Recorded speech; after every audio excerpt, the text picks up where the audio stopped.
This may look like a board game, but these are pieces of a MnDOT Complete Streets Engagement Kit. You'll see this in action in a minute, but first we need to learn more about Complete Streets from Nissa Tupper, who is the Integration Unit Supervisor at MnDOT's Office of Sustainability and Public Health. I'm Ian R. Buck. Welcome to Streets.mn, where we talk about transportation and land use issues in Minnesota.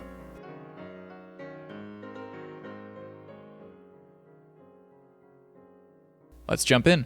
So what is a complete street? Well, I will say there isn't a singular complete street. What we like to talk about is a complete streets approach, because there definitely is not a one-size-fits-all solution. So complete streets approach, by that I mean our planning, our design, our maintenance and operations are considering the needs of all road users, especially those who are most vulnerable from a safety standpoint. They're also responsive to local context and what the community needs are, and they're grounded in relative vulnerability. MnDOT, our first Complete Streets policy was put in place in 2013, and that was in response to state statute that directed MnDOT to apply a complete streets approach to all of our eligible projects, from planning all the way to maintenance and operations. So that policy has gone through some revisions over time. And in 2022, we went through quite a big overhaul and created a new Complete Streets handbook that has a more defined process for how to apply the Complete Streets approach, what are different staff responsibilities and expectations around applying that approach, how do we document it, what are our performance measures. One is that it's now grounded in relative vulnerability.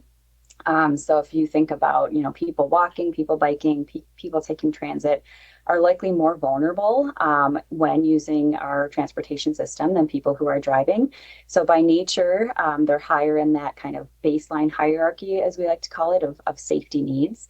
And then we overlay that on community context, similar to like land use context, but community context is really our way of saying, is this a suburban commercial area? Is this an urban area? Is this a rural area? To help us start asking those questions around what kind of places are people going to want to visit around here? What types of uses are present? And give us a sense for how might we need to calibrate our planning and our design to meet those needs. Not only what are they now, but what does the community have planned in the future? Because we know these transportation projects can often be, once in a generation projects. And so how do we meet those needs for the next 50 years too? Complete streets aren't only for reconstruction projects, and they're not only for urban, densely populated areas. You can apply a complete streets approach in a rural area. So what does that look like? You're driving long stretches between town. For example, one opportunity often is how wide do we make that shoulder? How often are people trying to use that shoulder to get in their daily walk? How often do they need to use that shoulder to safely transport farm equipment? Or do we have an Amish community that travels outside of our driving lanes?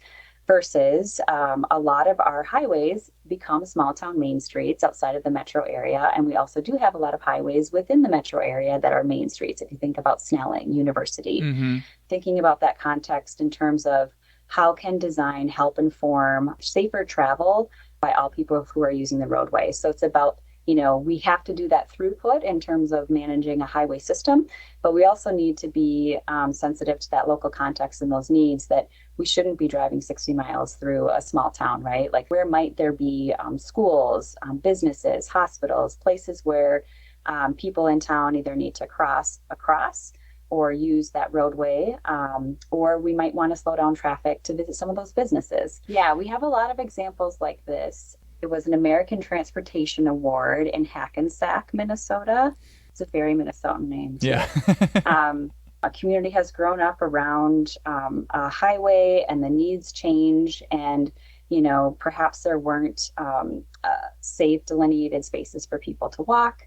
There's now more activity. We need that. And so it might seem simple from a bystander's viewpoint to add some sidewalks or add bump outs, so there's more visibility, but they really do make a huge difference in that mobility and safety for community members in terms of, getting around to access their daily needs. So that's what I wanted to highlight, because change is hard, any type of change is. And so when you're asking a community to envision something different, it can be really difficult unless they see tangible examples. The kits really are a tactile way to engage people in decision making around multimodal design. What does it mean when I condense a driving lane and add, space over here? What does it mean when I remove a turn lane and remove parking lane? How does that impact how people could use the space? What does it mean for people driving? What does it mean for people walking? What does it mean for green infrastructure?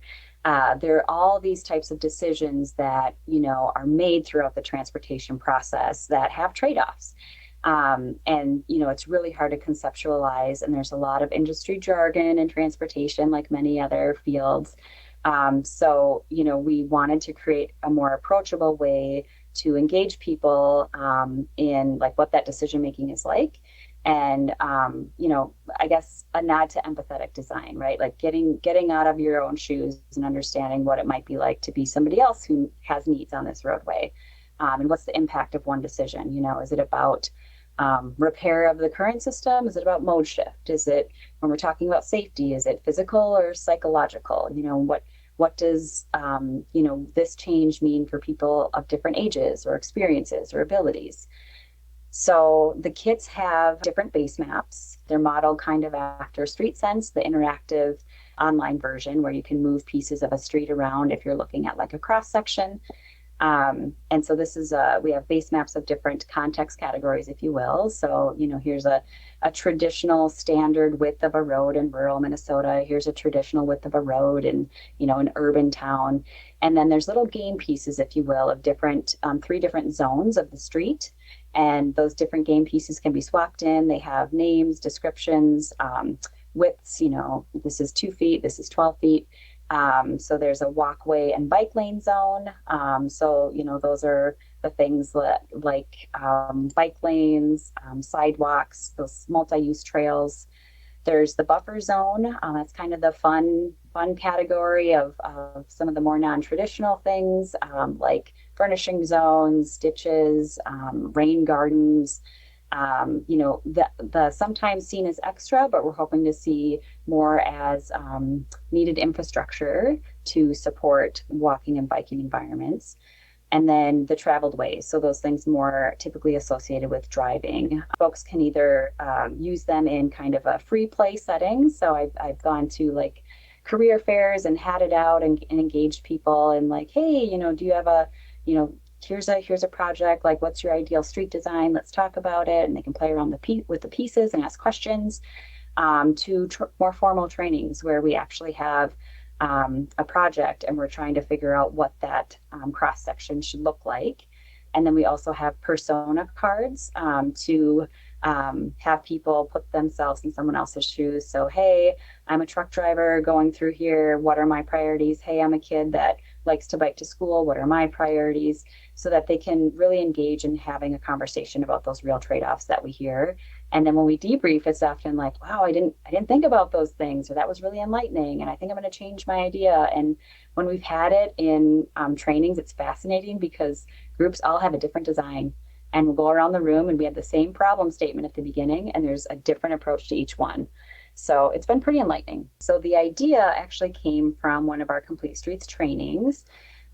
We, as an agency, kind of took a break from in-person trainings over COVID, and then restarted that with Complete Streets when we refreshed the policy in 2022. So with our updated curriculum for the updated handbook, we thought, we really need some hands-on activities as part of the training.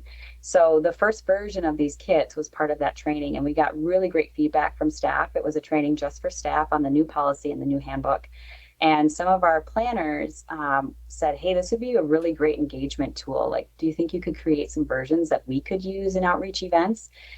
So we built it into our next contract and specifically worked on creating these kits for our partners throughout the state to use.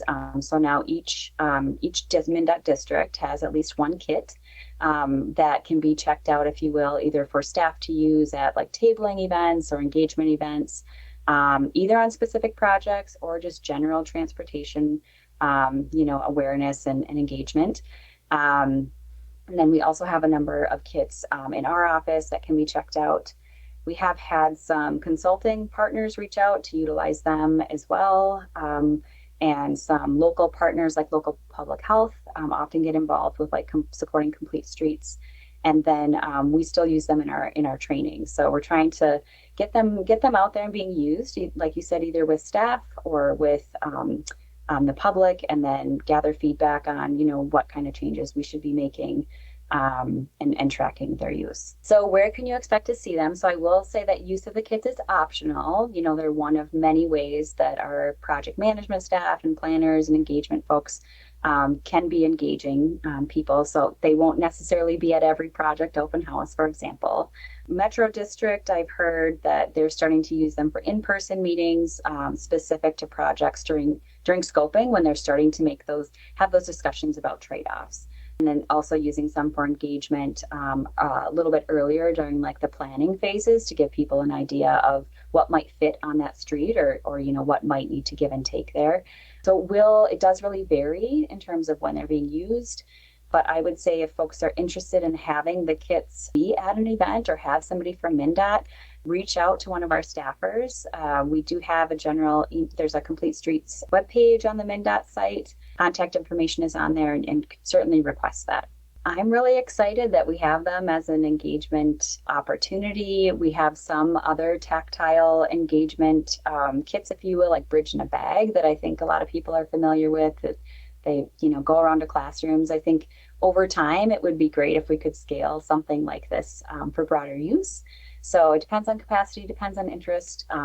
But for now, I hope that folks, it offers a good way for folks to get engaged in understanding multimodal design, and also for staff to use as a communication tool in understanding what people's needs are. We've shared the kit with a summer camp through the Center for Transportation Studies, and the kids were so engaged. And it was amazing to see their designs. Some of them they were like, well, why don't we just design roads that go on top of each other like this? I was like, great, go for it.